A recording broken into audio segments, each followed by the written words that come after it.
کے اندر موجود عیب کو اس کی پیٹھ پیچھے بیان کرنا۔ سیدہ عائشہ رضی اللہ تعالی عنہا سے مروی ہے، انہوں نے حضور سے پوچھا کہ بعض اوقات کسی میں کوئی عیب موجود ہوتا ہے اور اس کو اگر بیان کیا جائے، وہ تو اس کے اندر موجود ہوتا ہے، تو فرمایا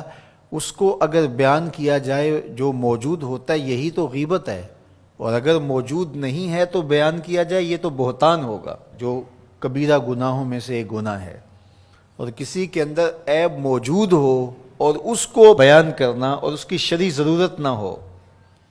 آپ کو عدالت میں گواہی دینے کی نوبت نہیں آئی ہے، کسی نے آپ سے نہیں پوچھا کہ میں فلاں کے بیٹے سے رشتہ کرنا چاہتا ہوں تو وہ کیسا ہے، تو یہ مجبوری ہو تو پھر تو بتانا پڑے گا کہ وہ نشے کا عادی ہے، تو اپنی بیٹی کو اس دلدل میں نہ پھینکیں، وہ ایک الگ بات ہے۔ کوئی ضرورت شرعی نہیں تھی، کوئی اخلاقی ضرورت نہیں تھی، تو اس کے بغیر کسی کے عیب کو چھالنا، لوگوں کو اس سے بدظن کرنا، اس سے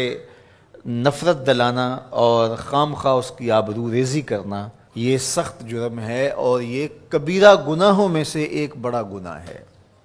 اور یہ بات ذہن میں رکھیے گا کہ اگرچہ غیبت عام ہو گئی ہے اور عام ہونے کی وجہ سے اس کو عیب نہیں سمجھا جا رہا، تو اس کا یہ مطلب نہیں ہے کہ یہ عیب نہیں رہا، یہ پھر بھی عیب ہے، اور اتنا بڑا گناہ ہے کہ فرمایا گیا الغیبۃ اشد من الزنا، غیبت بدکاری سے بھی بڑا گناہ ہے۔ اور پھر بدبختی، معاشرتی قدروں کی پامالی یہ ہے کہ کسی کی بدخوئی کرنا یہ تو معمول زندگی لوگوں کا بن ہی گیا، لوگوں کی بیٹیوں کے تبصرے لوگوں کی مجلسوں میں آ جاتے ہیں۔ یہ کتنی بد نصیبی ہے کہ کسی کے گھر کی باتیں وہ 100% درست ہی کیوں نہ ہو، اس کی بیٹی کا تذکرہ، ماں بہن کی باتیں چوپالوں میں، بیٹھکوں میں، مجلسوں میں گونجتے ہوئے کہکہوں کی صورت کے اندر بیان ہوں، تو ذرا بتائیے کہ وہ معاشرہ کوئی معاشرہ ہے؟ آج میں اور آپ دیکھیں کہ ہم کہاں کھڑے ہیں، اور آقا کریم علیہ الصلوۃ والسلام کو یہ چیز دکھلائی گئی کہ تانبے کے ناخنوں سے اپنے چہرے کو نوچ رہے ہیں۔ اپنا معاشرہ تشدد اور افتراق کا شکار ہو کے رہ گیا ہے۔ یہاں یہ بات بھی میں کہنا چاہوں گا کہ بریکنگ نیوز کے نام سے جس طرح سے چینلز کی دوڑ لگی ہوئی ہے، اور اس میں یہ نہیں دیکھا جاتا کہ کسی کی عزت کو اچھالنا قرار پا رہا ہے اور اس کا کیا نقصان اس معاشرے میں ہوتا ہے۔ اور تیسری بات یہ ہے کہ برائی کو نشر کرنے سے برائی کی حوصلہ افزائی بھی ہوتی ہے، اور لوگ گناہ میں دلیر ہوتے ہیں، اور اگر اس کو بیان کرنا ناگزیر بھی ہو جائے تو اس کو 100 پردوں میں ملفوف کر کے بیان کرنا چاہیے۔ ایک زمانے میں اگر کوئی ایسی خبر لگتی بھی تھی تو لکھا ہوتا تھا نون اور میم،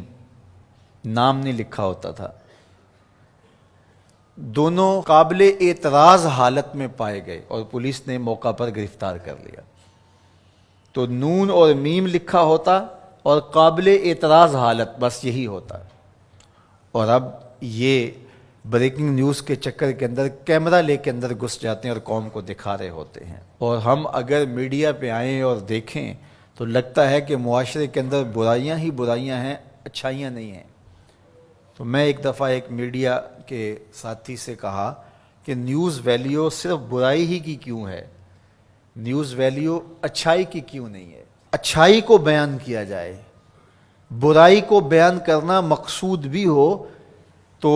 اس کے لیے ملفوف لفظ ہونے چاہیے۔ آپ سورہ یوسف پڑھ سکتے ہیں،